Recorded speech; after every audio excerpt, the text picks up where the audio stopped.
Woo. All right. GSAMP, May 2023. This wonderful theme that we're unfolding in this year of healing the split from wounded inner child to healthy adult self. And I wanted to go through a deeper understanding of the layers of the brain with you, so that you have a clearer picture of where instincts are governed, like what's governing your instincts. And then that's part of the reptilian brain. And then we have the mammalian brain, which is the limbic brain, which is your emotional brain. And then we've got, on top of that, we've got the cortex, which is kind of like monkey / logical brain. And then finally, we've got the neocortex, which is unique to humans and is literally our ability to think completely outside the box, to see super long-term vision, hyper creative thinking, what we call fundamental creativity, which we'll tap into next month. So last month I talked about the instinctual brain that governs our fight, flight, freeze responses. And this month I want to talk about the emotional brain, which we share with all mammals, all warm-blooded animals, birds, and bigger complex mammals than that. And what's really interesting about the emotional brain is that, how to say this, our roles, our behaviors beyond pure physical survival, this is where they are managed.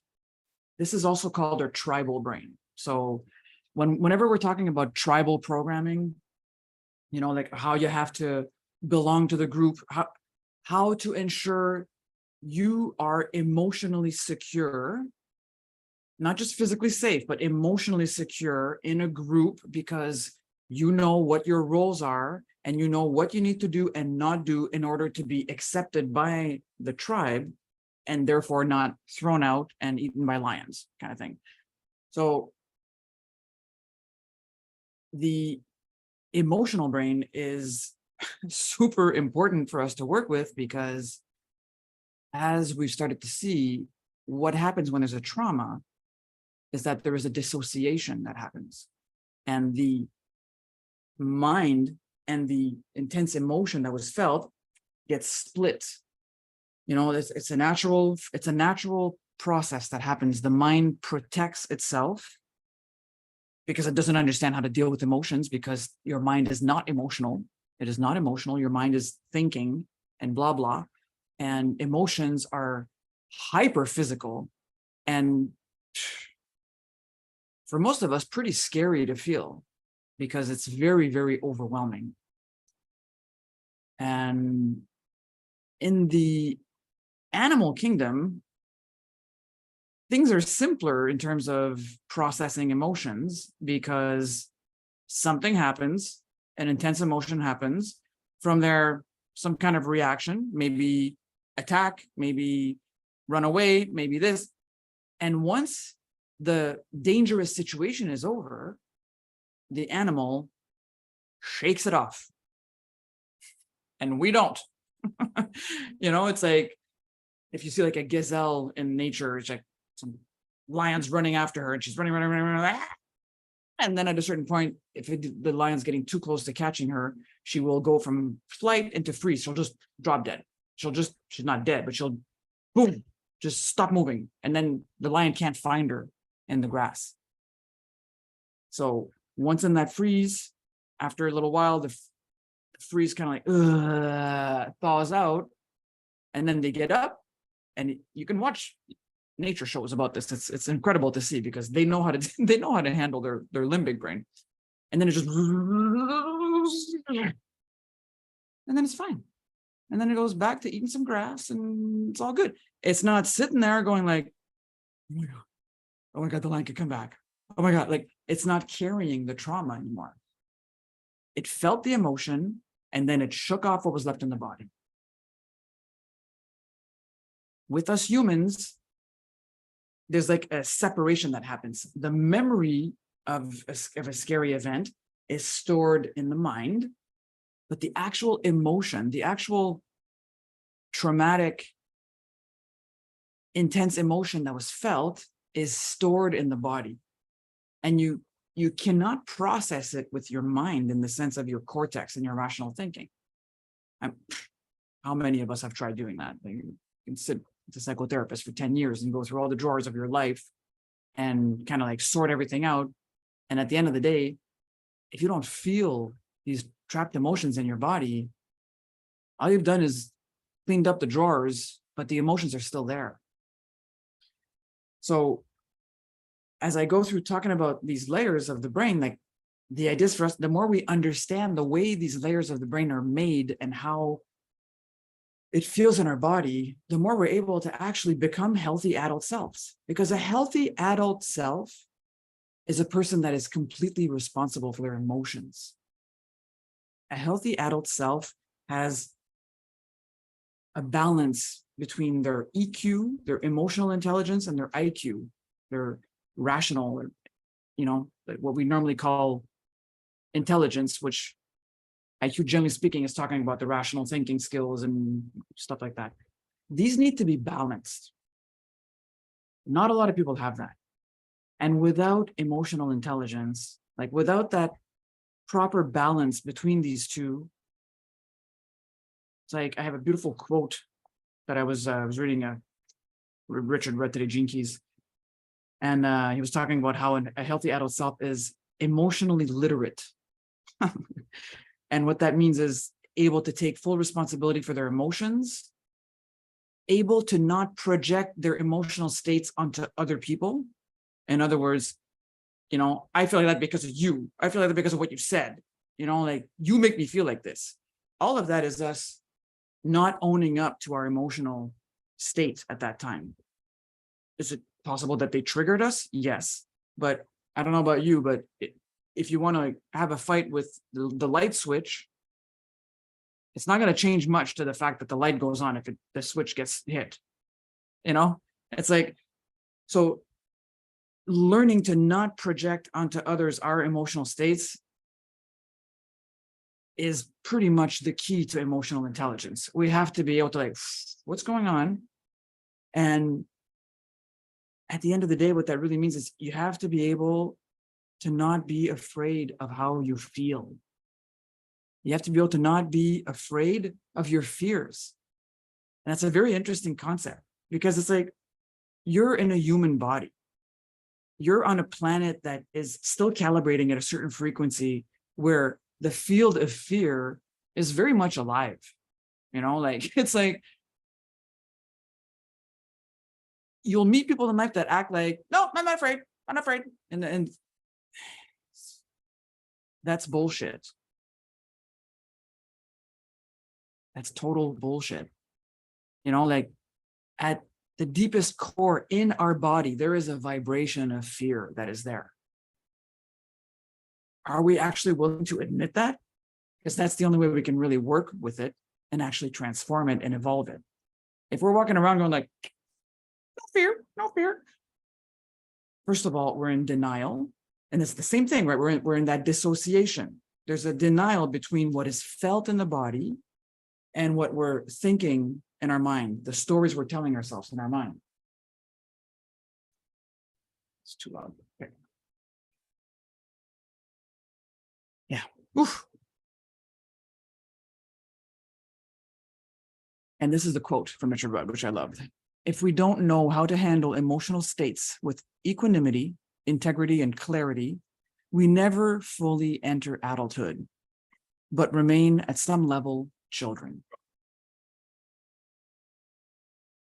That is the lot of most of humanity. Without that proper emotional intelligence counterbalancing the intellect, it's like we have wounds we carry in our body, a fear of actually tapping into the emotions and admitting what's going on, with a mind on top that's doing everything it can to find security in the world. So I'm going to find security in the world by knowledge, by systematizing things, by organizing things, by creating systems, by having insurance, by this, by that, like all these things. That's the mind kind of going crazy, trying to create security in the outer world so that you feel safe inside. But the only place you can actually feel that nothing you do out there is going to make you feel safe. I don't know if you've noticed yet, we're all like 30, 40, 50s. Has anything we've done in the outer world really helped to feel much safer deep inside? It's like the thing is going on inside. That's where we need to go. The discomfort is inside. That's where we go. And that's a skill that humanity is still developing, to go within instead of that default mode of reaction and something needs to change out there. You need to stop talking to me like this. It's your fault I'm feeling like this. I need more insurance. Whatever it is, it's all out there. I need more money. I need more time. I need more. Doesn't matter what it is. It's like, my God, to fully understand that is the only way we can actually feel safe.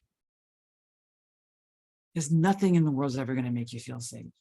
What will make you feel safe is learning to actually hold space within yourself and feel the feelings. No matter how ugly or scary they are, feel the feelings. That's emotional intelligence. It's like, ooh, I'm feeling really hateful and vindictive right now. That's not an easy thing to admit. Or, ooh, I feel like, super ashamed and that I don't even deserve to live. Like, if we are not willing to admit these deep feelings in us, how can we ever learn? How can we ever teach our survival system and our emotional brain that it's safe to feel these things? This is the really interesting thing. Fear in itself is physical. It is physical. Your emotional reaction to fear is to feel inadequate. It's to feel that you're not able to handle it. It's the fear. It's the, oh my God, how do I know if I can handle it? How do I know what's going to happen tomorrow? What's going to happen in 10 years? What's going to happen in 50 years? Like, we don't know. And that can actually be absolute freedom. Let's get there together, okay? It can be absolute freedom to realize I don't know what's going to happen.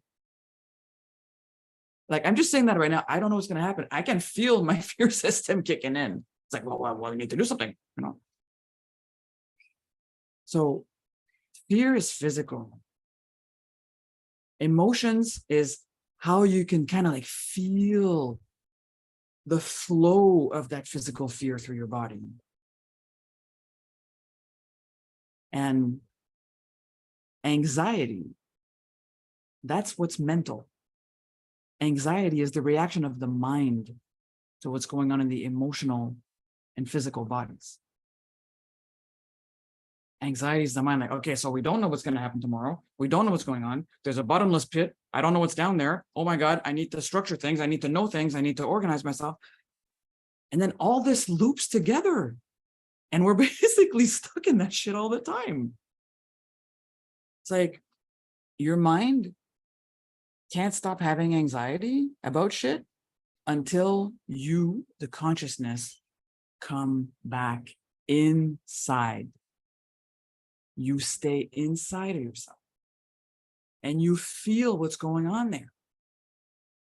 You calm down the body enough to actually be able to feel that it's like an undercurrent of, it's like a vibration of fear.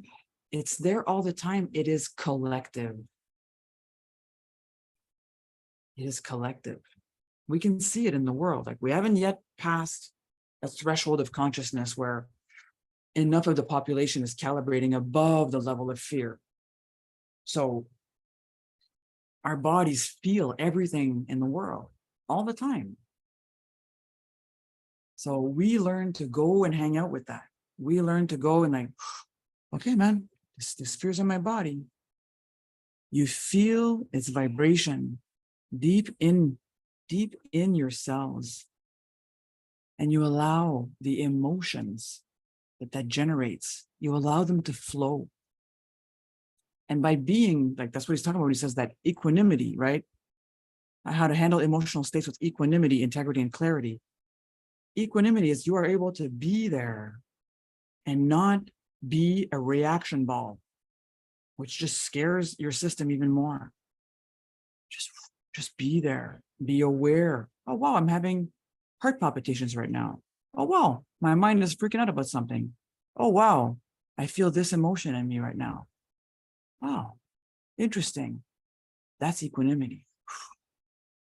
Integrity is, I am feeling this, not he's making me feel this, or the world is creating this in me, or blah, blah, blah. Like none of that. Because I was in a session with someone on the call a couple of days ago, and we had this beautiful thing that came in. It's not yours, yet it can only be healed through you. This is how we leave victim mentality behind. It's not necessarily yours, but it can only be healed through you. So that equanimity is the ability to hold that energy. Because deep, deep, deep in the cells, the fear that's there, it's not yours. But you carry it. It's in the field. You received it in the womb. You continue to receive it as you were raised by parents that were doing the best that they could. And whatever dysfunctional emotional patterns were in your household when you were a child, you absorb them through your subtle bodies. It's not, they don't even have to, we tend to think that it's like about, trained behaviors. We saw them acting a certain way and therefore we blah, blah, blah. It's even more subtle than that. We absorb it. We absorb it through our emotional body. Even if they would hide everything they're doing in closed doors and try to protect you from seeing their emotional dysfunctions, you would still absorb them because it's in the field.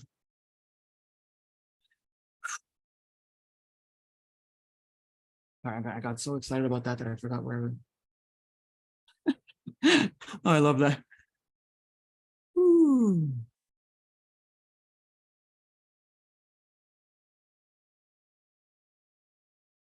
So, there's a couple of things I want to say about the emotional brain that are important for me to say.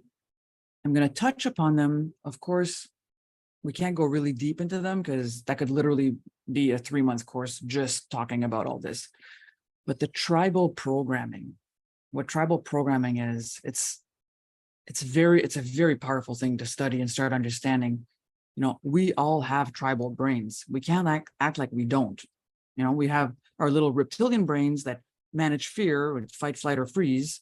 And then we've got our emotional brains that handle that whole, how do I belong in a tribe? How do I make sure that I'm not kicked out? How do I make sure that I'm approved of? Because that's how I get fed and that's how I get protected at the end of the day. And that's how I ensure that people, interact with me in a way that's positive and emotionally secure. So within a tribe, there's very clear roles such as, the hunters and the basket weavers and stuff like that. But beyond that, I mean, there's a really clear separation of the roles between female energy and male energy. Male energy goes out there, like male energy goes outwards. It goes hunting. It goes, it goes outwards, and female energy goes inwards. Basic understanding of yin yang stuff, right? Male energy out, female energy in. What that represents, for example, is the female is responsible for ensuring the emotion that people feel emotionally secure. It's about their insides. It's about the internal process and reality of the tribe members. And the way that looks in terms of tribal stuff is the female energy teaches you how others will treat you. The female energy teaches you how others will treat you, how you will be treated by others. Right? It's kind of, the male energy, on the other hand, teaches you how to be safe in the world. How to be safe in the world. What do you need to do to be safe in the world?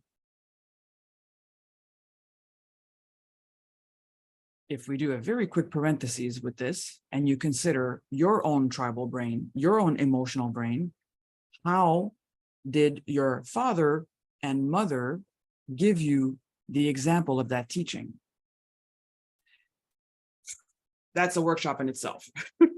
But wow, okay, so female energy teaches you how you will be treated by others. This woman I used to study with was incredible. She was like, the women are responsible for the campfire. The women are responsible for the belonging. The women in a tribe are the energy that gives to the male energy a space of belonging around the fire. The male energy is responsible for protecting the fire, for protecting, that nothing comes and affects that space of belonging. So the female gives the belonging and the male protects the space. It's beautiful when you think about it. Like, we have feminine and masculine energy within us. Right? How is your feminine energy? How are you giving yourself your space of belonging through your feminine energy? We're going to go into campfire tonight to play with this, so it's going to be awesome. And how is your masculine energy keeping you safe and protecting you? These are beautiful questions to ask ourselves. At first, we can be like, oh my God, my feminine energy is a total bitch, or whatever, or oh my God, my masculine energy is a total bully, And it's like, they're doing the best they can with the programs they've been given. They're doing the best they can with what they absorbed from the world and from the family context and from the entire ancestral lineage of how that's been going on. At the end of the day, within you, within your emotional tribal brain, are these two roles, are these two energies. How are they in relation together? I had a mentor once, it was amazing. He was like, my big pattern has been most of my life that I had really strong male energy that's like, go, do, structure, PhD, let's go. And instead of having like a fully developed, like mother, mature woman energy, I had kind of like a little wounded princess, So the dynamic within me was this like male warrior that can get anything done, and this little wounded princess that's like, and then he's like, oh my God, shut up, I'm trying to get shit done. And it's like this, this dynamic, and whatever, for a long, 10 years I've been working on that. It becomes more and more clear as you go deeper and deeper into it. But it's like that wounded dictator entitled little princess, that's the wounds from childhood. That's like the parts that are still kind of like stuck in my body and that I didn't go and actually hold space for enough for it to be able to, I want to say grow up, but it's not even true, because these things dissolve as we go and meet the childlike parts of us that have been holding these emotions ever since whatever happened, that the dissociation was created. Once we go to them, once we go into these energy blocks and we release the emotion that's been stuck in there for 10, 20, 30, 40 years, these parts dissolve. And this is not bad. Can you imagine? You've had a job for 35 years of holding a really intense emotion. And finally, the adult comes up and it's like, wow, thank you so much. I'll take that back now. Thank you. You can rest. that energy can come back into the central line. Whatever is ready to go can just out through the crown. It goes back to source. That's why it's interesting. We start working on this and you're like, what is the inner child really? Like I've been reminding you of this every month now. Like most of our concept of the inner child in us is actually like these parts of us that are still kind of like stuck holding energies in us. And they won't stop. They will not let these energies go until we come and tell them that it's okay to let them go. Because they are your servants. They're your allies. And they're like limbic brain level. They don't stop their roles. They will not stop doing what they're doing until you show up and tell them that they can. Because you're the story. So what we often call the inner child is really just wounded parts of us, wounded energies that are the pure emotional frequency of a memory that was traumatic, that we dissociated the emotion from. As we flow these emotions, allow them to be felt and held and released up the central line through the crown. The energies that were split come back together. And as soon as they come back together, they can integrate. They integrate into the central line. They integrate into the adult that you are. And that's what we want. We want a healthy adult self. And that healthy adult self, you could call it the healthy version of an ego. Not the ego that's like trying to like manipulate the world and control things to avoid feeling something. Not that. We're talking about a healthy adult self that's able to flow with whatever emotions show up. And just like, wow, I'm feeling like this right now. Just let me sit back for a second. Let me be here with myself in integrity.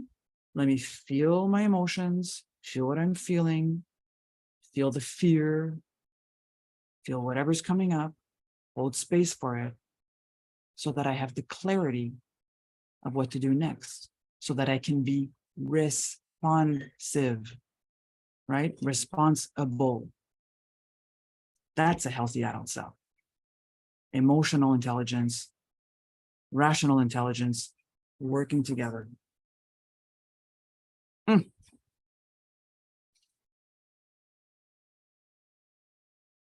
I told you this last month. I want to remind you again. For your reptilian brain and your mammalian brain, they don't understand time. They don't understand time. They don't understand that was 30 years ago. They don't understand that. The part of you that, well, tricky. The part of your consciousness that is frozen in a time capsule where there's an energy block and an emotion is experiencing that the same way it did when it happened. It is the same thing. It hasn't changed because it's been dissociated. So it's down there and it's just looping and looping and looping. That's super important to understand about these parts of the brain. No time exists there.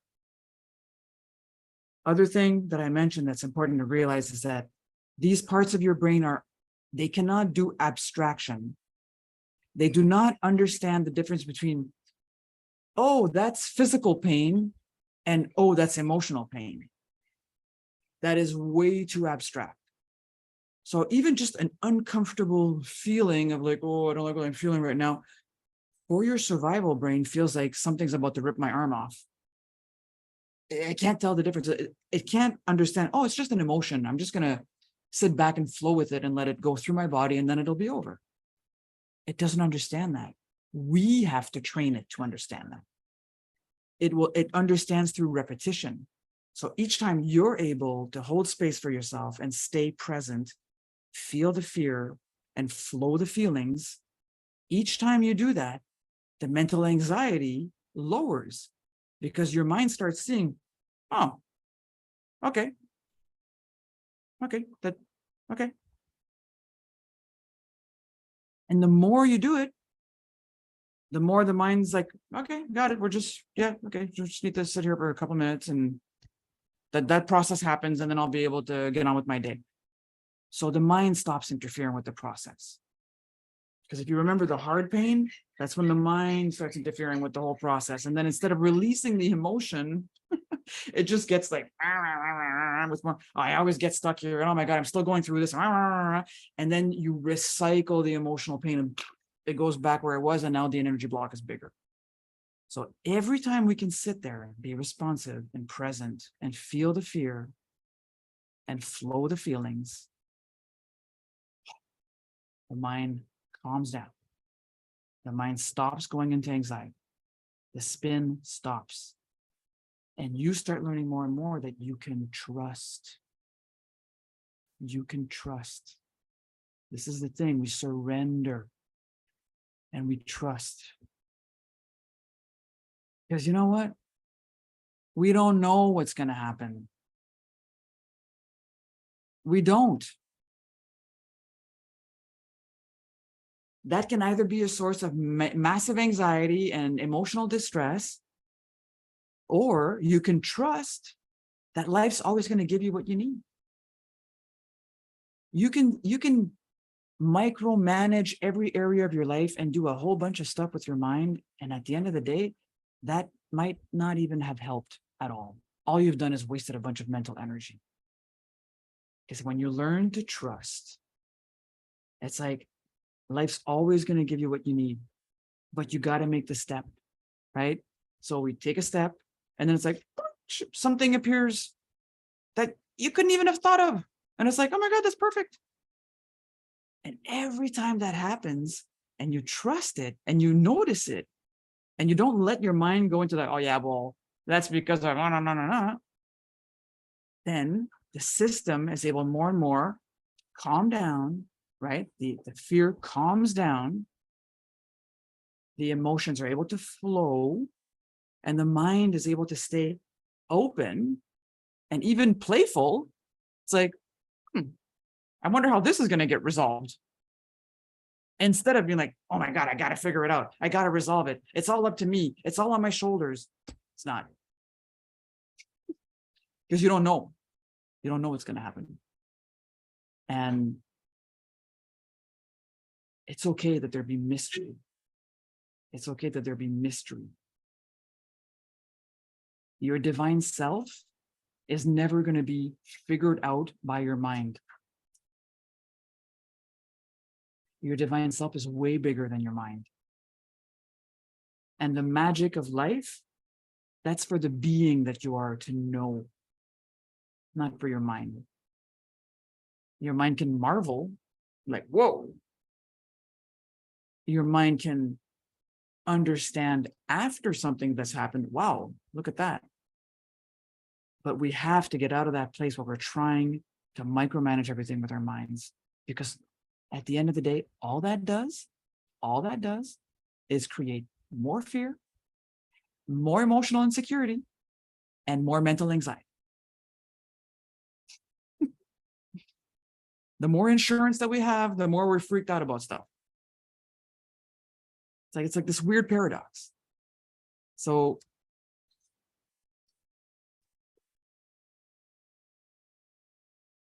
it's such, oh, can you imagine the freedom of not having your mind constantly spinning and trying to figure out how it's going to manage and cope with whatever it can't even see coming? Like, what if we can chill out and be like, all right, I don't know.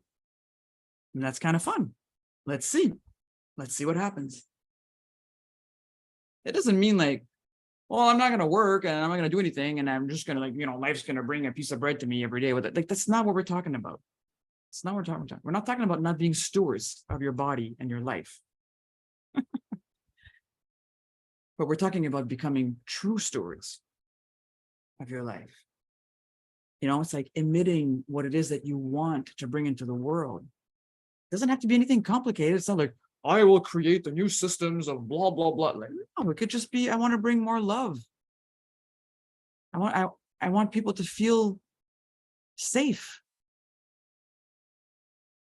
I want to make sure that I smile at everyone I meet in one day.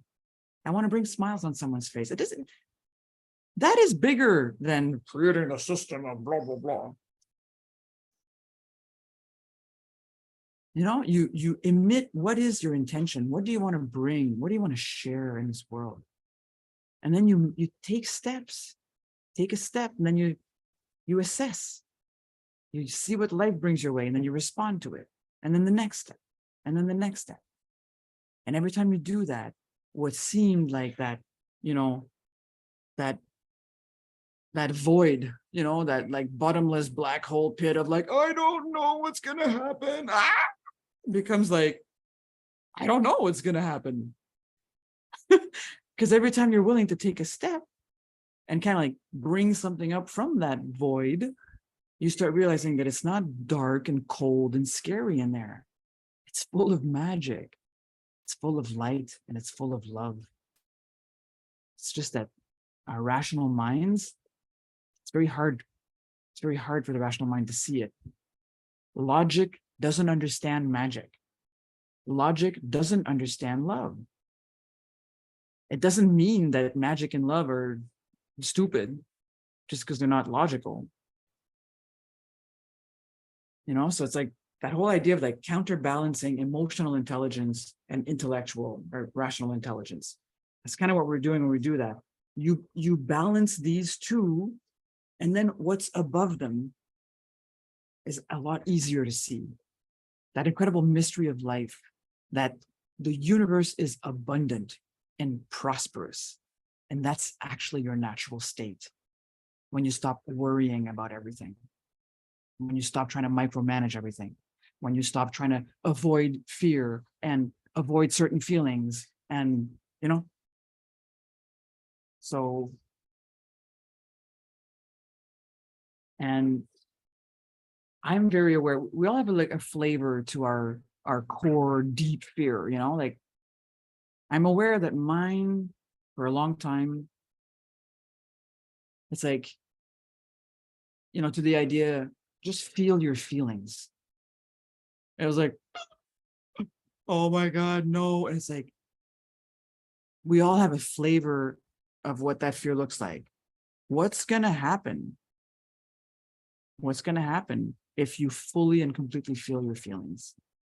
And that is a very powerful question to ask yourself. For me, I asked myself that question many, many years, and it was always the same thing. It's like annihilation. Annihilation. I will be annihilated. It will pulverize me. It will rip me to shreds. There will be nothing left. It will destroy my soul. It would like, it's like so ridiculously intense, but it was, for me, annihilation is very much like a masculine fear, but I will be pulverized into 1,000 pieces. For other people, that might be, if I fully feel my feelings, I will go insane and I will end up in a loony bin. That way, I'm thinking about someone, that's what we were talking about in our session. You know, we've got different flavors of what that looks like. If I fully fear my feelings, maybe I'll go crazy and I'll go kill people. And then I'll have to deal with the guilt of that. But whatever the fear is, the fear of feeling. And something really crazy and fun and scary at the same time that I want to tell you is that the part of you that is afraid of feeling is your egoic self. If you fully feel a fear in you, it will be dissolved. And therefore, it's not false. Therefore, the fear of I will be annihilated if I fully feel this is not completely false. Because whatever is holding that feeling will be dissolved.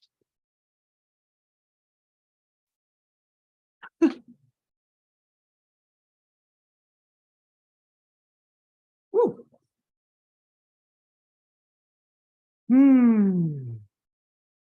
the false self in you, that wounded self in you, is smart enough to know that if you fully feel whatever fear is in you, if you allow the emotions to fully flow in you, that part that holds that and feeds on that and has made an identity out of that will be dissolved.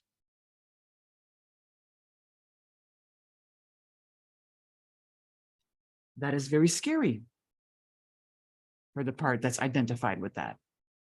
But for you, the conscious being that you are, not the stories that you're holding, that is freedom. That is you coming back to your mastery. That is you becoming more and more able to be in equanimity.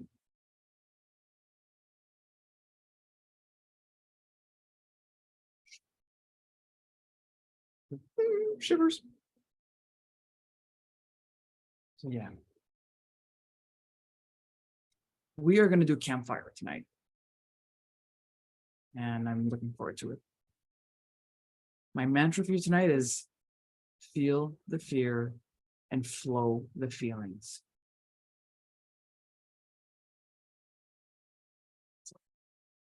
Let's have fun.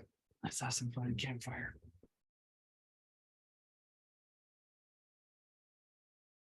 I think my talk was a little bit longer than usual. I'm sorry. I'm very passionate about this. Can't help myself. I'll give you 5 minutes to bathroom break, whatever you need.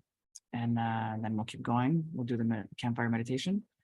And anyone listening to this from YouTube, feel free to join us by booking a call with me, and I'll see if you're a good fit for the program.